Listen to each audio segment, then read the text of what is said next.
The pirate ship.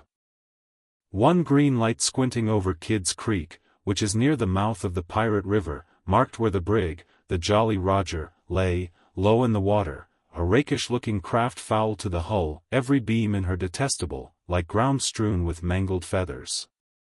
She was the cannibal of the seas, and scarce needed that watchful eye, for she floated immune in the horror of her name. She was wrapped in the blanket of night, through which no sound from her could have reached the shore. There was little sound, and none agreeable save the whir of the ship's sewing machine at which Smee sat, ever industrious and obliging, the essence of the commonplace, pathetic Smee. I know not why he was so infinitely pathetic, unless it were because he was so pathetically unaware of it, but even strong men had to turn hastily from looking at him, and more than once on summer evenings he had touched the fount of Hook's tears and made it flow. Of this, as of almost everything else, Smee was quite unconscious.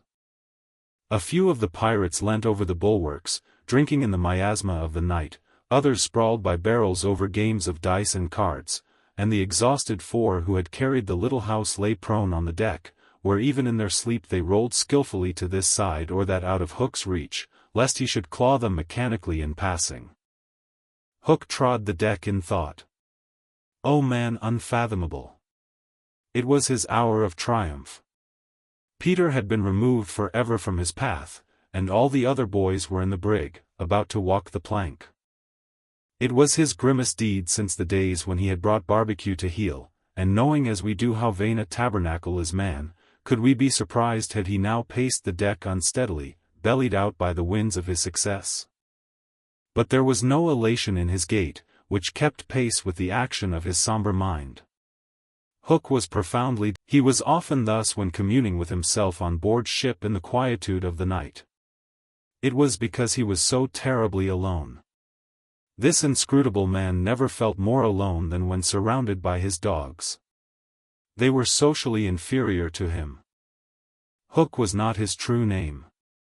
To reveal who he really was would even at this date set the country in a blaze, but as those who read between the lines must already have guessed, he had been at a famous public school, and its traditions still clung to him like garments, with which indeed they are largely concerned.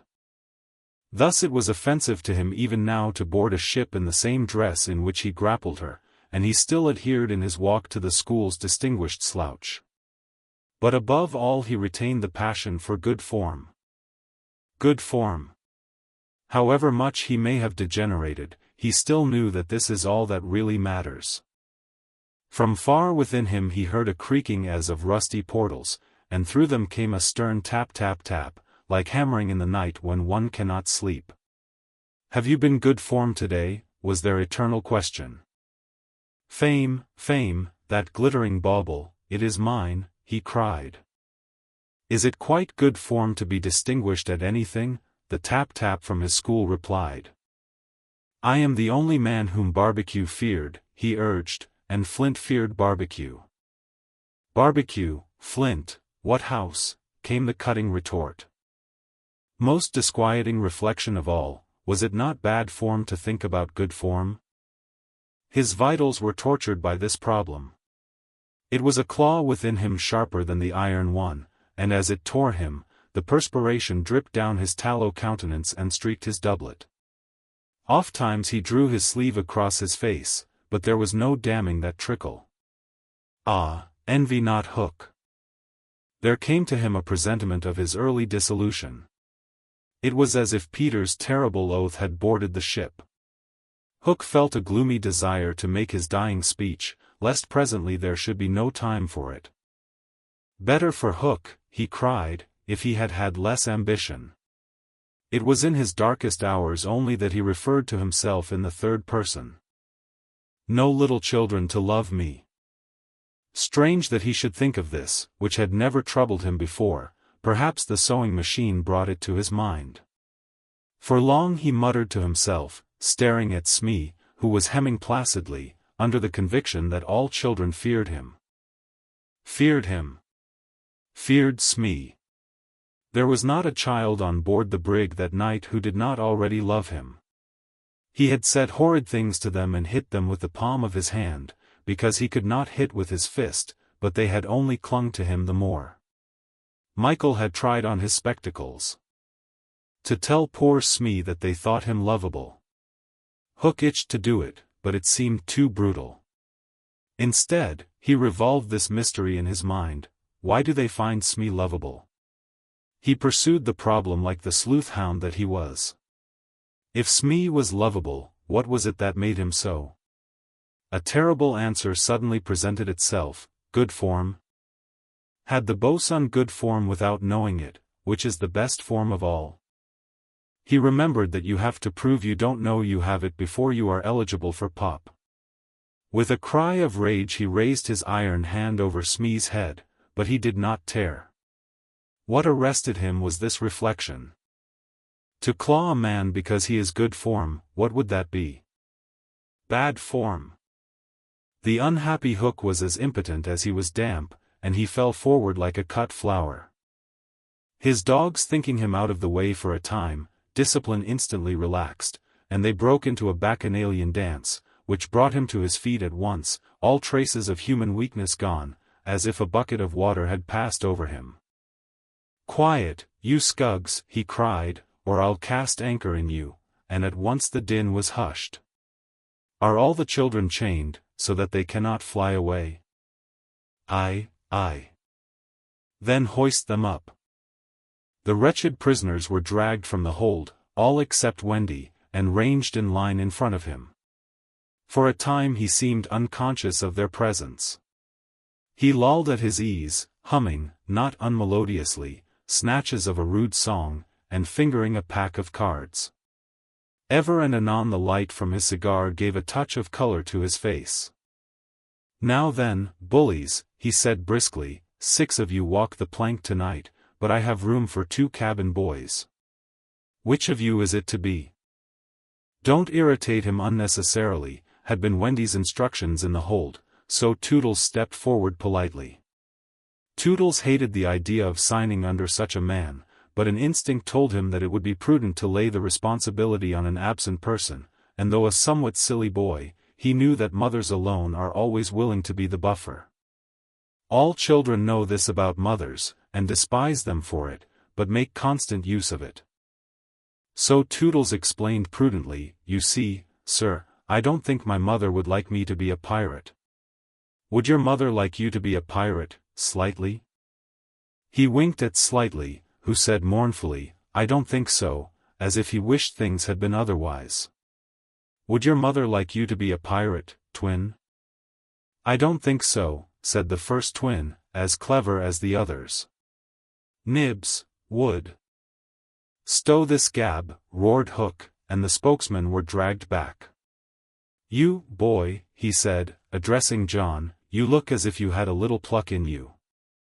Didst never want to be a pirate, my hearty?" Now John had sometimes experienced this hankering at maths prep, and he was struck by Hook's picking him out.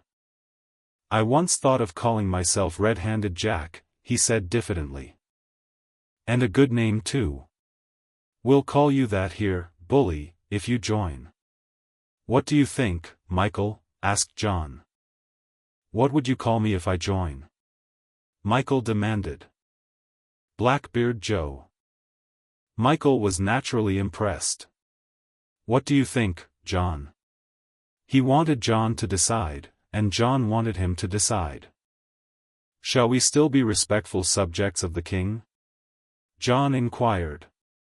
Through Hook's teeth came the answer, "You would have to swear, down with the king."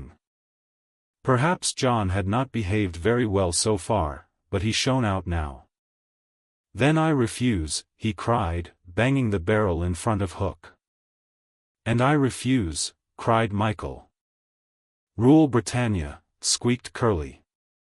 The infuriated pirates buffeted them in the mouth, and Hook roared out, "That seals your doom. Bring up their mother. Get the plank ready." They were only boys, and they went white as they saw Jukes and Secco preparing the fatal plank. But they tried to look brave when Wendy was brought up. No words of mine can tell you how Wendy despised those pirates. To the boys there was at least some glamour in the pirate calling, but all that she saw was that the ship had not been tidied for years. There was not a porthole on the grimy glass of which you might not have written with your finger, "Dirty pig," and she had already written it on several. But as the boys gathered round her she had no thought, of course, save for them. "So, my beauty," said Hook, as if he spoke in syrup, "you are to see your children walk the plank." Fine gentleman though he was, the intensity of his communings had soiled his ruff, and suddenly he knew that she was gazing at it. With a hasty gesture he tried to hide it, but he was too late. "Are they to die?" asked Wendy, with a look of such frightful contempt that he nearly fainted. "They are," he snarled. "Silence all," he called gloatingly, for a mother's last words to her children. At this moment Wendy was grand. "These are my last words, dear boys," she said firmly. "I feel that I have a message to you from your real mothers, and it is this: we hope our sons will die like English gentlemen." Even the pirates were awed, and Toodles cried out hysterically, "I am going to do what my mother hopes." "What are you to do, Nibs?" But Hook had found his voice again. "Tie her up," he shouted. It was Smee who tied her to the mast. "See here, honey," he whispered, "I'll save you if you promise to be my mother." But not even for Smee would she make such a promise. "I would almost rather have no children at all," she said disdainfully. It is sad to know that not a boy was looking at her as Smee tied her to the mast. The eyes of all were on the plank, that last little walk they were about to take. They were no longer able to hope that they would walk it manfully, for the capacity to think had gone from them. They could stare and shiver only. Hook smiled on them with his teeth closed, and took a step toward Wendy. His intention was to turn her face so that she should see the boys walking the plank one by one. But he never reached her, he never heard the cry of anguish he hoped to wring from her. He heard something else instead. It was the terrible tick-tick of the crocodile. They all heard it, pirates, boys, Wendy, and immediately every head was blown in one direction, not to the water whence the sound proceeded, but toward Hook. All knew that what was about to happen concerned him alone, and that from being actors they were suddenly become spectators. Very frightful was it to see the change that came over him. It was as if he had been clipped at every joint. He fell in a little heap. The sound came steadily nearer, and in advance of it came this ghastly thought: the crocodile is about to board the ship. Even the iron claw hung inactive, as if knowing that it was no intrinsic part of what the attacking force wanted. Left so fearfully alone, any other man would have lain with his eyes shut where he fell, but the gigantic brain of Hook was still working, and under its guidance he crawled on the knees along the deck as far from the sound as he could go. The pirates respectfully cleared a passage for him, and it was only when he brought up against the bulwarks that he spoke. "Hide me," he cried hoarsely. They gathered round him, all eyes averted from the thing that was coming aboard. They had no thought of fighting it. It was fate. Only when Hook was hidden from them did curiosity loosen the limbs of the boys so that they could rush to the ship's side to see the crocodile climbing it. Then they got the strangest surprise of the night of nights, for it was no crocodile that was coming to their aid. It was Peter. He signed to them not to give vent to any cry of admiration that might rouse suspicion. Then he went on ticking.